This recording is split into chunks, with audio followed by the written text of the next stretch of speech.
జైలుకెళ్తే ముఖ్యమంత్రి అయిపోతారా? ఇప్పటి వరకు జైలుకు వెళ్ళిన వాళ్ళు ఎవరెవరు ముఖ్యమంత్రులయ్యారు?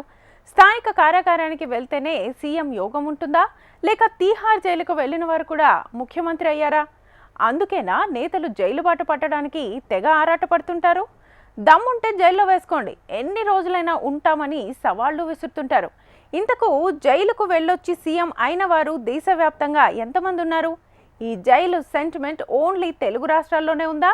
తీహార్ జైలుకు వెళ్లి ముఖ్యమంత్రి అయిన వాళ్ళు కూడా ఉన్నారా? జైలు గోడల నుంచి సీఎం కుర్చీ దాకా ఈ మధ్య రాజకీయ నాయకులకు ఇదో సెంటిమెంట్గా మారింది. జైలు జీవితం గడిపితే బిగ్ విక్టరీ పక్కానా అంటే ఇప్పుడున్న ట్రెండ్స్ ప్రకారం ఎవరైనా ఎస్ అనాల్సిందే. పాదయాత్రలు చేస్తే పక్కా గెలుపు అనేవాళ్లు ఒకప్పుడు. జైలుకు వెళ్లిన వారిదే విజయం అంటున్నారు ఇప్పుడు. సీఎం కావాలంటే ముందుగా జైలుకు వెళ్లి రావాలనే జోకులు కూడా పేలుతున్నాయి. అందుకే ఈ మధ్య తెలుగు రాష్ట్రాల్లోని పొలిటికల్ లీడర్లు జైలుకు వెళ్లేందుకు ఏమాత్రం జంకటం లేదు. అధినేతల నుంచి మొదలు పార్టీలోని నంబర్ 2, నంబర్ 3 నేతలు సైతం జైలుకు వెళ్లొచ్చేందుకు వెనకడుగు వేయటం లేదు. దమ్ముంటే అరెస్టు చేసుకోండి అంటూ అధికార పార్టీకి సవాళ్లు కూడా విసురుతున్నారు. జైలు గడప తొక్కితే సీఎం అయిపోవచ్చనే ప్రచారం విస్తృతంగా సాగుతున్నా అది ఎలాంటి జైలు, ఎక్కడున్న కారాగారం అనే విషయంలోనూ ఓ సెంటిమెంట్ ఉందట. సెంట్రల్ జైలు అయినప్పటికీ లోకల్గా ఉన్న జైలుకు వెళ్లిన వారే ఇప్పటివరకు తెలుగు రాష్ట్రాల్లో సీఎం కుర్చీని చేరుకున్నారు. కానీ తీహార్ జైలుకు వెళ్లొచ్చిన నేతలు ముఖ్యమంత్రి అయిన సంఘటనలు చాలా అరుదనే చెప్పాలి. మన 2 స్టేట్స్లోనే కాదు, జాతీయ స్థాయిలోనూ తీహార్ జైలు ఊచలు లెక్కబెట్టిన వాళ్లు సీఎం కావాలనే కలను చేరుకోలేకపోయారు. తెలుగు రాష్ట్రాల్లో దశాబ్ద కాలంగా జరిగిన సంఘటనలు చూస్తే జైలు నుంచి సీఎం కుర్చీ వరకు రాజకీయ జీవితం అంతలా ముఖ్యమేంటి అన్న చర్చ జరుగుతోంది. రాజకీయాల్లో జైలు జీవితం ఓ బలమైన గుర్తుగా మారుతోంది. ఇది కొన్ని సందర్భాల్లో బాధ్యతారాహిత్యాన్ని చూపించే విధంగా ఉంటే, మరికొన్నిసార్లు ఇది నాయకుని త్యాగాన్ని, పోరాటాన్ని సాటే గుర్తుగా ప్రజల దృష్టిలో నిలుస్తోంది. ప్రజల పక్షాన నిలబడి బలంగా పోరాడే లీడర్గా ఎక్స్పోజ్ అవుతున్నారు. ప్రభుత్వానికి వ్యతిరేకంగా వాయిస్ వినిపించడం వల్లే కక్ష సాధింపు చర్యలతో జైలుకు వెళ్లొచ్చారని, ఈ పోరాటమంతా మన కోసమే అన్నట్టుగా ప్రజల్లోకి వెళ్తుంది. తద్వారా సింపతి క్రియేట్ కావటం, జనాల హృదయాలను గెలుచుకోవటం కొన్ని సందర్భాల్లో జరుగుతుంది. అయితే నిజంగా జైలుకు వెళ్తే ముఖ్యమంత్రి అవుతారన్న సెంటిమెంట్ ఏమైనా ఉందా? ఏ జైలుకు వెళ్లినా ముఖ్యమంత్రి అవుతారా? తీహార్ జైలుకు వెళ్లిన వారు ముఖ్యమంత్రి అవ్వరా? ఇలా పలు ప్రశ్నలు రాజకీయ వర్గాల్లో ఆసక్తిని రేపుతున్నాయి. తెలుగు రాష్ట్రాల్లో ముఖ్యమంత్రులను గమనిస్తే తెలంగాణ ముఖ్యమంత్రి రేవంత్ రెడ్డి తన రాజకీయ జీవితంలో ఓ దశలో ఓటుకు నోటు కేసులో అరెస్ట్ అయ్యారు. ఆయన చెంచల్గూడ జైలు జీవితం అప్పట్లో పెద్ద సంచలనం సృష్టించింది. జైలుకు వెళ్లొచ్చి 5 ఏళ్లు గడవక ముందే అదే రేవంత్ ప్రజల మద్దతుతో కాంగ్రెస్ పార్టీకి నాయకత్వం వహించి చివరికి 2023లో సీఎం అయ్యారు. తెలంగాణ ముఖ్యమంత్రిగా వ్యవహరిస్తున్నారు. అక్రమాస్తుల కేసులో 2012లో వైఎస్ జగన్ను సీబీఐ అరెస్ట్ చేసింది.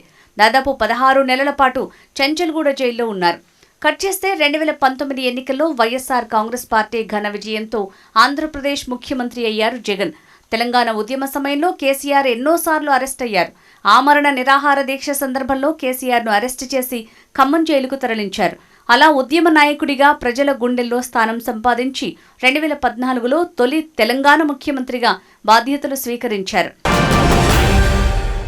2023లో స్కిల్ డెవలప్మెంట్ స్కామ్ ఆరోపణలపై ఇప్పటి ఆంధ్రప్రదేశ్ ముఖ్యమంత్రి చంద్రబాబు అరెస్ట్ అయ్యారు.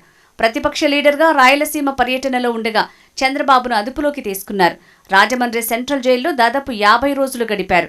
జైలుకు వెళ్లిన అనంతరం టీడీపీ మళ్లీ ప్రబలమైన శక్తిగా బయటికి వచ్చి 2024లో ఆయన తిరిగి ముఖ్యమంత్రిగా ఎన్నికయ్యారు. అరెస్టు సమయంలో రాజకీయ కక్ష్య అంటూ ప్రజల్లో ఓ సానుభూతి తరంగం కనిపించింది. ఇదే విధంగా దేశ రాజకీయాల్లో ఇతర నాయకులు కూడా జైలు జీవితం గడిపిన వాళ్లు రాజకీయాల్లో వివిధ హోదాల్లో నిలబడ్డారు. ఇందిరాగాంధీ ఎమర్జెన్సీ అనంతరం జైలుకు వెళ్లారు. అయినా రాజకీయంగా తిరిగి బలంగా నిలబడ్డారు. లాలూ ప్రసాద్ యాదవ్ దానా స్కామ్ కేసులో జైలుకు వెళ్లిన ఆయన బీహార్ రాజకీయాల్లో ఓ ప్రతిభావంతుడిగా కొనసాగారు. అక్రమ సంపాదన కేసులో తమిళనాడు మాజీ సీఎం జయలలిత జైలు జీవితాన్ని అనుభవించిన తిరిగి తమిళనాడు ప్రజలు ఆమెకు భారీ మద్దతునిచ్చారు.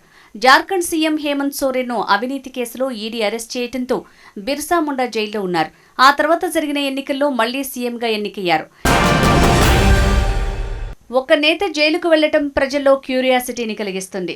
అది నిజమైన నేరమా, రాజకీయ కుట్రలా అనే ప్రశ్నలతో ప్రజల హృదయాల్లో ఒక సానుభూతి ఏర్పడటంతో పాటు నాయకుడు తన సిద్ధాంతాల కోసం జైలుకు వెళ్లాడన్న భావన ప్రజల్లో అతనిపై నమ్మకాన్ని పెంచుతుంది. ప్రజల నమ్మకాన్ని ఒక్కొక్క నాయకుడు ఒకలా రాజకీయంగా ఉపయోగించుకుంటారు. కానీ జైలు అనుభవం ఉండటం మాత్రమే సీఎం అయ్యేందుకు సరిపోదు. ప్రజల నమ్మకం, నాయకత్వ నైపుణ్యం, పార్టీ వ్యూహాలు, సామాజిక సమీకరణాలు అన్నీ కలిసి నిర్వహిస్తాయి.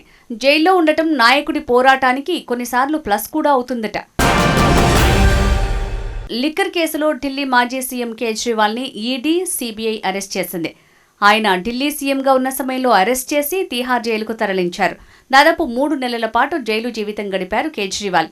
ఇది పూర్తిగా కక్షపూరిత చర్య అంటూ కేజ్రీవాల్ ఎంత ఖండించినా తర్వాత జరిగిన ఢిల్లీ ఎన్నికల్లో ఆయన విజయం సాధించలేకపోయారు. ఇదే లిక్కర్ కేసులో బీఆర్ఎస్ ఎమ్మెల్సీ కవిత కూడా అరెస్ట్ అయ్యారు. దాదాపు 4 నెలలకు పైనే తీహార్ జైల్లో ఉన్నారు. ఇది బీజేపీ పెట్టిన కేసు అంటూ కవిత ఆరోపణల్ని ఖండించారు. తెలంగాణలో బీఆర్ఎస్ అధికారంలో ఉన్నప్పుడు నిర్వహించిన ఈ ఫార్ములా రేసులో అక్రమాలు జరిగాయని కాంగ్రెస్ సర్కార్ ఆరోపిస్తోంది. ఇందులో కీలకంగా వ్యవహరించిన కేటీఆర్ అరెస్ట్ అవుతారనే ప్రచారం కూడా జరిగింది. దమ్ముంటే అరెస్టు చేయాలని, హాయిగా జైల్లో రెస్ట్ తీసుకుంటా అంటూ అంతే ధీటుగా కౌంటర్ అటాక్ చేశారు కేటీఆర్.